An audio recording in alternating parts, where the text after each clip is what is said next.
भगवान विष्णु ने धर्म की रक्षा हेतु हर काल में अवतार लिया था। वैसे तो भगवान विष्णु के अनेक अवतार हुए हैं, लेकिन उनमें से 10 अवतार ऐसे हैं जो प्रमुख रूप से स्थान पाते हैं। तो दोस्तों, आज आप लोगों के लिए प्रस्तुत है भगवान श्री हरि विष्णु के 10 अवतार यानी 10 अवतार के पौराणिक एवं प्रमाणिक कथाएं। भगवान के 10 अवतार के बारे में जानने से पहले हमारे चैनल को लाइक एंड सब्सक्राइब जरूर करें और बेल आइकन को दबाना ना भूलें, ताकि आपको आगे की और वीडियो ऐसे मिलते रहे। और कमेंट में जय श्री हरि जरूर लिखें। नंबर 1, मत्स्य अवतार। पुराणों के अनुसार भगवान विष्णु ने सृष्टि को प्रलय से बचाने के लिए मत्स्य अवतार लिया था। इसकी कथा इस प्रकार है। सत्ययुग के आदि में राजा सत्यव्रत एक दिन नदी में स्नान कर जलांजलि दे रहे थे। अचानक उनकी हथेली में एक छोटी सी मछली आ गई। उन्होंने देखा तो सोचा इसे वापस सागर में डाल दूं, लेकिन उस मछली ने बोला, आप मुझे सागर में मत डालिए, अन्यथा बड़ी मछलियां मुझे खा जाएगी। तब राजा सत्यव्रत ने मछली को अपने कमंडल में रख लिया। मछली और बड़ी हो गई तो राजा ने उसे अपने सरोवर में रख लिया। तब देखते ही देखते मछली और बड़ी हो गई। राजा को समझ में आ गया था कि ये कोई साधारण जीव नहीं है। राजा ने मछली से वास्तविक रूप में आने की प्रार्थना की। राजा की प्रार्थना सुन साक्षात चतुर्भुजाधारी भगवान विष्णु प्रकट हो गए और उन्होंने कहा कि ये मेरा मत्स्य अवतार है। भगवान ने सत्यव्रत से कहा, सुनो राजा सत्यव्रत, आज से 7 दिन बाद प्रलय होगा। तब मेरी प्रेरणा से एक विशाल नाव तुम्हारे पास आएगी। तुम सप्त ऋषियों, औषधियों, बीजों और प्राणियों के सूक्ष्म शरीर को लेकर उसमें बैठ जाना। जब तुम्हारी नाव डगमगाने लगेगी, तब मैं मत्स्य के रूप में तुम्हारे पास आऊंगा। उस समय तुम वासुकी नाग के द्वारा उस नाव को मेरी सींगों से बांध देना। उस समय प्रश्न पूछने पर मैं तुम्हें उत्तर दूंगा, जिससे मेरी महिमा, जो परम ब्रह्मा के नाम से विख्यात है, तुम्हारे हृदय में प्रकट हो जाएगी। तब समय आने पर मत्स्य रूपधारी भगवान विष्णु ने राजा सत्यव्रत को तत्व ज्ञान के उपदेश दिए, जो मत्स्य पुराण के नाम से प्रसिद्ध है। नंबर 2, कूर्म अवतार। धर्म ग्रंथों के अनुसार भगवान विष्णु कूर्म यानी कछुए का अवतार लेकर समुद्र मंथन में सहायता की थी। भगवान विष्णु के कूर्म अवतार को कछुए अवतार भी कहा जाता है। एक बार महर्षि दुर्वासा ने देवताओं के राजा इंद्र को श्राप देकर श्रीहीन कर दिया। इंद्र जब भगवान विष्णु के पास गए तो उन्होंने समुद्र मंथन करने के लिए कहा। तब इंद्र भगवान विष्णु के कहे अनुसार दैत्यों और देवताओं के साथ मिलकर समुद्र मंथन करने के लिए तैयार हो गए। समुद्र मंथन करने के लिए मंदराचल पर्वत को मथानी और नागराज वासुकी को नैतिक बताया गया। देवताओं और दैत्यों ने अपने मतभेद भूलकर मंदराचल को उखाड़ा और उसे समुद्र की ओर ले चले, लेकिन वो उसे अधिक दूर तक नहीं ले जा सके। तब भगवान विष्णु ने मंदराचल को समुद्र तट पर रख दिया। देवता और दैत्यों ने मंदराचल को समुद्र में डालकर नागराज वासुकी को नैति बनाया, किंतु मंदराचल के नीचे कोई आधार नहीं होने के कारण वो समुद्र में डूबने लगा। ये देखकर भगवान विष्णु ने विशाल कूर्म यानी कछुए का रूप धारण कर समुद्र में मंदराचल के आधार बन गए। कूर्म के विशाल पीठ पर मंदराचल तेजी से घूमने लगा और इस प्रकार समुद्र मंथन संपन्न हुआ। नंबर 3, बराह अवतार। धर्म ग्रंथों के अनुसार भगवान विष्णु ने एक अवतार वराह के रूप में भी लिया था। वराह अवतार से जुड़ी कथा कुछ इस प्रकार है। पुरातन समय में दैत्य हिरण्यक्ष ने जब पृथ्वी को ले जाकर समुद्र में छिपा दिया था, तब ब्रह्मा के नाक से भगवान विष्णु वराह रूप में प्रकट हुए थे। भगवान विष्णु के इस रूप को देखकर सभी देवता, ऋषि, मुनियों ने उनकी स्तुति की थी। सबकी आग्रह पर भगवान वराह ने पृथ्वी को ढूंढना प्रारंभ किया था। अपनी तुथनिर की सहायता से उन्होंने पृथ्वी का पता लगा लिया और समुद्र के अंदर जाकर अपने दांतों पर रखकर वो पृथ्वी को बाहर ले आए थे।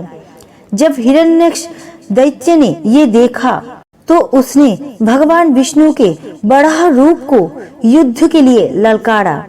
दोनों में भीषण युद्ध हुआ। अंत में भगवान वराह ने हिरण्यक्ष का वध कर दिया। इसके बाद भगवान वराह ने अपने खुरों से जल को स्थगित कर उस पर धरती को स्थापित कर दिया। नंबर 4, नरसिंह अवतार। भगवान विष्णु ने नरसिंह अवतार लेकर दैत्यों के राजा हिरण्यकश्यप का वध किया था। इस अवतार की कथा कुछ इस प्रकार है। धर्म ग्रंथों के अनुसार दैत्यों के राजा हिरण्यकश्यप स्वयं को भगवान से भी अधिक बलवान मानता था।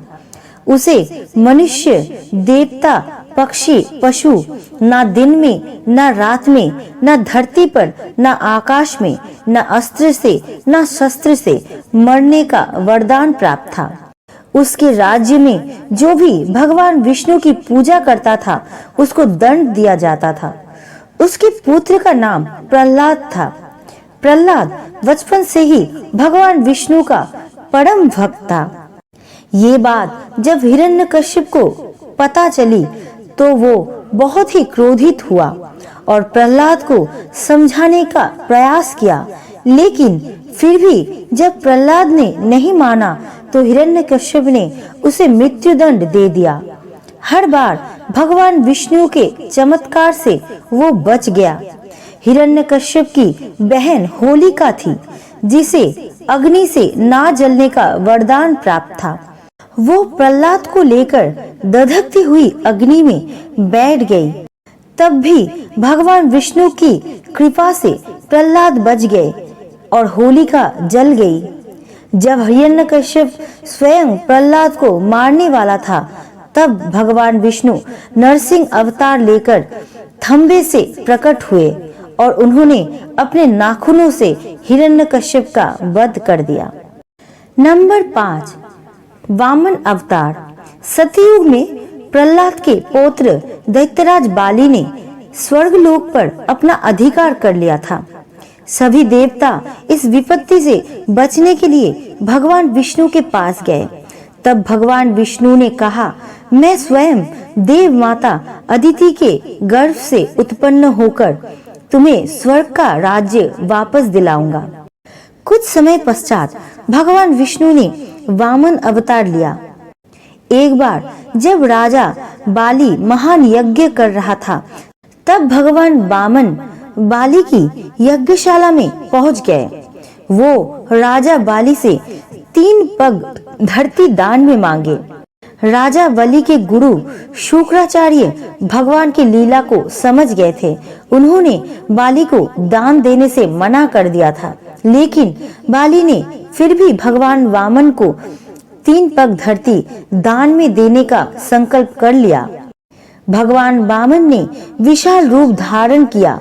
एक पग धरती पर और दूसरा पग स्वर्गलोक पर। जब तीसरा पग रखने के लिए कोई स्थान नहीं बचा, तो बाली ने भगवान वामन को अपने सर पर पग रखने के लिए कहा। बाली के सर पर पग रखने से वो सुतल लोक पहुंच गए।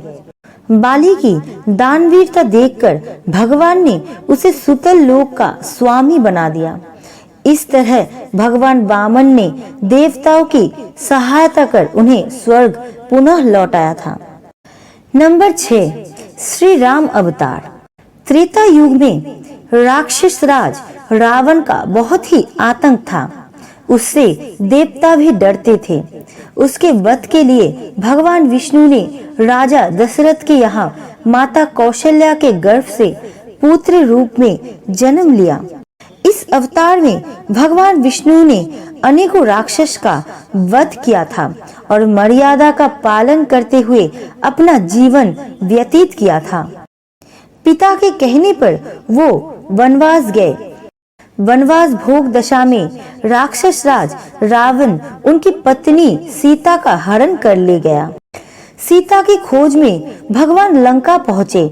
वहां राम और रावण का घोर युद्ध हुआ, जिसमें रावण मारा गया। इस प्रकार भगवान विष्णु के अवतार राम ने देवताओं को भय मुक्त किया था। नंबर 7, श्री कृष्ण अवतार।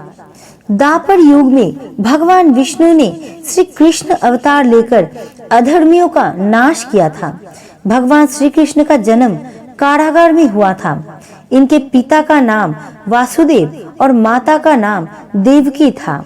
भगवान श्री कृष्ण ने इस अवतार में अनेकों नेक चमत्कार किए थे और दुष्टों का सर्वनाश भी किया था। कंस का वध भी भगवान कृष्ण ने ही किया था। महाभारत के युद्ध में अर्जुन के सारथी बने थे और दुनिया को गीता का ज्ञान दिया था। धर्मराज युधिष्ठिर को राजा बनाकर धर्म की पुनः स्थापना की थी। भगवान विष्णु का ये अवतार सभी देवता में सबसे श्रेष्ठ माना जाता है। नंबर 8, परशुराम अवतार। हिंदू धर्म ग्रंथ के अनुसार परशुराम भगवान विष्णु के प्रमुख अवतारों में एक थे। भगवान परशुराम के जन्म के संबंध में 2 कथाएं प्रचलित हैं। हरिवंश पुराण के अनुसार उन्हीं में से एक कथा इस प्रकार है। प्राचीन समय में माहिष्मती नगरी पर शक्तिशाली क्षत्रिय कीर्तिवीर अर्जुन का शासन था। वे बहुत ही अभिमानी था और अत्याचारी भी था। एक बार अग्निदेव ने उससे भोजन करने का आग्रह किया। तब सहस्त्रबाहु ने घमंड में आकर कहा कि आप जहाँ चाहे भोजन प्राप्त कर सकते हैं, सभी ओर मेरा ही राज है। तब अग्निदेव बहुत ही क्रोधित हो गए और उन्होंने वनों को जलाना शुरू कर दिया। एक वन में ऋषि आपब तपस्या कर रहे थे। अग्नि ने उनके आश्रम को भी जला डाला। इससे क्रोधित होकर ऋषि ने सहस्त्रबाहु को श्राप दिया कि भगवान विष्णु परशुराम के रूप में जन्म लेंगे और न सिर्फ सहस्त्रबाहु बल्कि समस्त क्षत्रियों का सर्वनाश कर देंगे। इस प्रकार भगवान विष्णु ने भार्गव कुल में महान ऋषि जमदग्नि के 5वें पुत्र के रूप में जन्म लिया था। नंबर 9, बुद्ध अवतार। धर्म ग्रंथों के अनुसार बौद्ध धर्म के प्रवक्ता गौतम बुद्ध भी भगवान विष्णु के अवतार थे, परंतु पुराणों में वर्णित भगवान बुद्ध देव का जन्म गया के समीप कोकट में हुआ बताया गया है और उनके पिता का नाम अजन बताया गया है। ये प्रसंग पुराण वर्णित बुद्ध अवतार का ही है। नंबर 10, कल्कि अवतार। धर्म ग्रंथों के अनुसार भगवान विष्णु कलयुग के अंत में कल्कि रूप में अवतार लेंगे। कल्कि अवतार कलयुग व सत्ययुग के शांति काल में होगा। ये अवतार 64 कलाओं से युक्त होगा। पुराणों के अनुसार उत्तर प्रदेश के मुरादाबाद जिले के सांपम नामक स्थान पर विष्णु यशा नामक तपस्वी ब्राह्मण के घर में भगवान कल्कि रूप में अवतरित होंगे। कल्कि देवदत्त नामक घोड़े पर सवार होकर संसार से पापियों का विनाश करेंगे और धर्म की पुनः स्थापना करेंगे। तभी सत्ययुग का प्रारंभ होगा। तो दोस्तों, आपको ये वीडियो कैसे लगे कमेंट्स में जरूर बताना और अच्छे लगे तो चैनल को लाइक एंड सब्सक्राइब जरूर करना। आपका कीमती समय देने के लिए दिल से शुक्रिया।